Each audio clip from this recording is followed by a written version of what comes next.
برينا ازديان هشتا صارش نبويا 10 سال درباز بونا لسر جنوسايد داوان مدید کویرو چند مراسم بريفا چون ایتر تبینی پیشنیار گلین ازدیان هنه تایبت لحکومت عراق دبیجن 10 سال درباز بونا حکومت عراق تشتك شمرا نكيريا يعني لسر قربو كرني هروها آزاد كنا كسوكارن وان بالجنوسايد ناس كنا توانا وان يا داعش اللي هم بر ازديان هاتي كنا لسر آست دادگاه نيف دولتي بمجاره میگو تو بیش بکن دیگر برس دکتور ویان دخیل پیفدارا فراکسیونا پارتی ديمقراطي كردستان لبرلمان العراق البغداد دیگر مدا بیتن دکتور ویان تو بخیراتی جبو کردستان 24 دست بيك بيجن بوشي حكومة عراق لهمبر كيس ازديان خناكة خودي شما برينا وان صارش ناكتن بله قالك سباس راستي هرج بداية بريده صالة هتانو كأم همي صال هولي خودن وهمي جاري تركيز السروي موضوع كان كأف ملفة كي جالكي جرينجا مبشافي خودي چند دولتات عالمي چند تركيز كرينا السروي ملفة وسر جنوسايدا ازديا وسر هاريكاريا ازديا وشاو هاريكاريا أفقي تشوجنت ازديا وفيت كتبونا دست داعش بلام حكومة عراقي چه اهتمامك في ملفي نكر هرج بدايته بشتهنجي قالك الضغط هبوش لا حكومة هريما كردستاني حتى ام قاشنا ركفتنا شنقالي كا اساسك ابو او خلكي ما بشتي افهمي فتره فقري شنقالي ام همي ظانن بهترش هفتي صديش خلكي ما تانو كالكامبانا الوضع كينا يعني قالكينا خوش تجين باشا ركفتنا شنقالي افريق بو ريكا جرينج بو ام شنقال باقش كين وخلكي ما بقري جارك هادي وكان خالد جرينج تدا هبون او خالد شمش كجرينج تر او هيزت باكاكو وعندك هيزت حشد الشعبي شنقالي بقر دركبن وخلكي ما بقرن شنقال دستي خو بقرن شناحيا امنين بلام دي سهتانها وان بينغافيت باش واضح نكرينا حكومة عراقية 2500 بون ركبتنا شنقالي هتانو كام 1500 على اساس ويتعين كان شوان 1500 هتانو ك بيتر 650 ماينا هتانو ك نتشوينا نتدريب كرينا نحكومة عراقي تشم توضيحك بو مدى خلكي ما ايت كامبا هتانو ك افده صال الكامبانا جيلكي كاملش ازدي شنقال نديتينا يعني اوي عمريوي صالك ودو صال نوكا عمريوان 11 صال و12 صال نظان شنقال شيا مفروضة معاناتا ازديا وجينوسايدا ازديا نوكا على الاقل نهايتك باجي بورابيتا كرن زور باشا دكتورة ان اندامن برلمان عراقنا والقوري ياساي ما فيها ديفداتشونا كيسا بكن رقابتها حكومتي بكن فرمانده كي سربازي برس حيدر ششو كو فرمانده هزا پرستنا ازید خانیه دبیجیتن او دخوانین حکومت عراق سبارت جی کرنا رکب نامه شنگال راستنینه او بخود خوازن کو اف هزن جیاسای درکتی لو دری بمینن و دیفچونا وی بابتی کریه والله بديتنا مشي حكومتها فيدرالها كبفي اف قوات غريب درين الشنقالي مفروض انه كدراني با اساسا نمفروض بحكومتها عراقيه بري هاريكارا فان مجامع ببي ام همي ظانن حكومات عراقيه بري هاريكار بو بارد داوان رواتب الداوان سلاح الداوان سيارة الداوان اجبرهندي هتانو كاومان وهشتا زيدا تربون اف حكومة اف تشتهمي السروان قطع كربلام ديسا كاري بطريقة الدبلوماسي او بشي طريقة كبير اف خلك شوي دريني چونك اف خلك هيدي فان زيدت بي وبهترتي تنافخا كعراقي ابا تأثيرك السر سيادة عراقي كدائما حكومة عراقي حكومة فيدرال بحث سيادة عراقي تكا سيادة عراقي الكيدرية وقت عندك زيت غريب اش دربي عراقي هاتينا وشنقال داقير كرينا وهاتانو وقبلنا كان الشنقال دركبن هكا اف هيزا الشنقال دركبتن خلكي ما فقرهن ابدان كرنها بين او مجرمات القل داعش بنيان هاري كاربون القل داعش او محاكمه بين محاكمه كرن على الاقل ديبنا چند خطوات واضح بو او جينوسايد بسري ازديا هاتي ام هيدي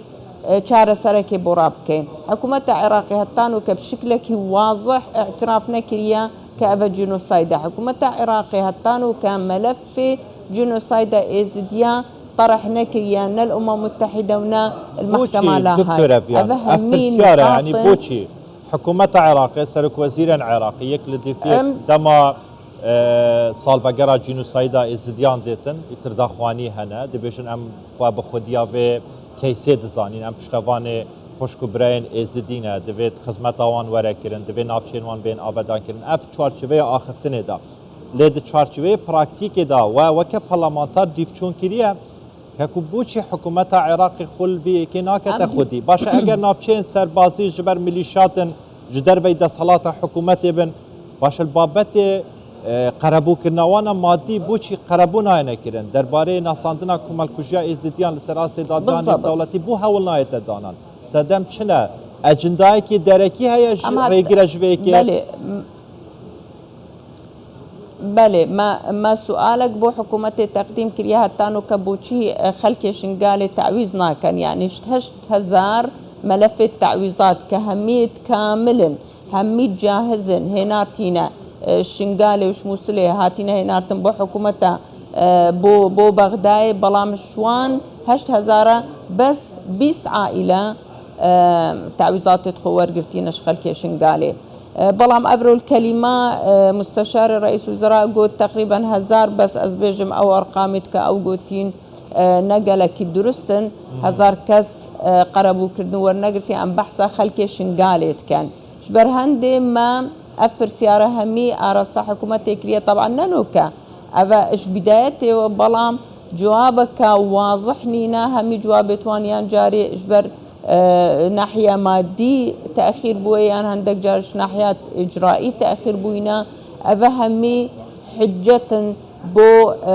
خلكي مانيتا تعويز كرن بلام أوي جرينجل نكمة براستي راستا تعويزا خلكي جلك جرينجا بلام أو 2006 صدقي تشجنيت إزدياوي هتانوكا أم نظان الكيدرين أو جرينجا بوما خلكي مش كامبا دركا في وفقرش نقالي أو جرينجا بوما أو مجرمة الجلدة عجبون أو همي تشتبسري إزديا كرين أو بين محاكمة كرين أو جلكي مهمة أفتشتت سركية مهمن خلكي ما بقري شنقالي حتى بكاكو حجد الشنقالي بن خلكي ما نكاري بقري شنقالي أفتشتت جرينجم بشتينجي تعويزا خلكي بيتا كرين وشنو خلكي ما بكاري مالي خو آبادانك نوكا وزارتا كوچو كوچ بران 4 مليون دتا هر عائلة كي بقرا شنقالي باشا 4 مليون وغرفك آفاكا يعني هندك تشتت نا معقول بطريقة كان نا معقول تعامل الملف في ازدياد كحكومة دكتورة إتر بشكش ازديان دوي روجه دا آخرتين دي بيجن ام بهيفي بوينج حكومة عراق 10 سال در باز بون تشتكش مرانا كيريا الترناتيف بديل چيه يعني اف بابت جنوسايدا ازديان نكتني بابت كنافخوية تجي دزاني لبرلمان جيهاني جي قلتو بيش لسر هاتينه كرن يعني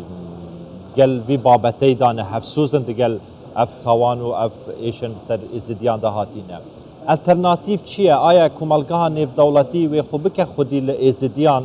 همان دم دا و هیچ لوبیک لسر آسته نف دولتی درست کریه شبو کو کمالکوژیا ازدیان لدادگاه نف دولتی اعتراف به بکرن حكومات غربي ودولة درفا تخسيري نكرينا براستي نا برلمانات توان نا حكومات توان اعتراف بجينوسايدا ازديا كرينا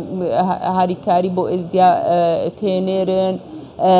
يعني منظمات توان اللي في ازديا قالك الشولكي باش كرينا والشنقالي افيا شولي وان بلام حق سر حكومة عراقي چونك ام خلكي في ولاتينا او في تشترابه يعني اصل كارمنو كتشتكيش دولتك داخواس كم ولو اوجي افتشتكرينا بلام حق حكومة عراقي افتشتبكا حكومة عراقي خلكي ما تعويسكا حكومة عراقي اف ملف بجدي ورقريم دولة دي او تشتي سروان تخسير نكرينا وهميها ريكاريك بو خلكي شنقالي تشيكرن ودبر دوامن هتانوكا بعثات الدبلوماسية حاضر بون أبرو المؤتمر البرلمان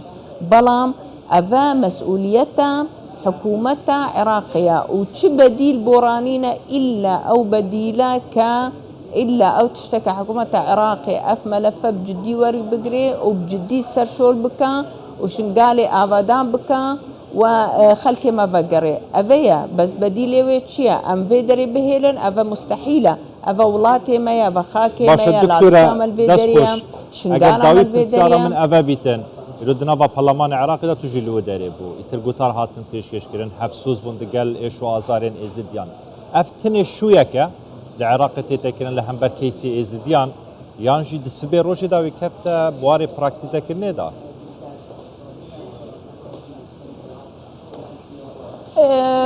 أمن كارم بيجن شوية بلام أركا السرمة كبرلمان كأندامة برلمان كممثلة شرعية شنغالي أو بيفيت هاتنا قوتن الأفرو بلا بين تطبيق كان بلا بين كجاري تش بو شنغالي هاتيا كيرين بوما توضيح كان وتش ادفين كحكومة كجهات التنفيذي بو شنغالي بكان ام دي السروي بابتي راوستين وام دي مطالبة حكومتي كان فعلا كافتشتا في بحث كرين افرو البيفيت وان كفعلا هاتينا تطبيق كرين يانا وبوشين تطبيقنا كان تمام دكتورة رئيس دكتورة فيان دخيل بيبزارة فراكسيونا بارتي ديمقراطي كردستان البرلمان العراقي جا بغداد قال ما بهار بجيت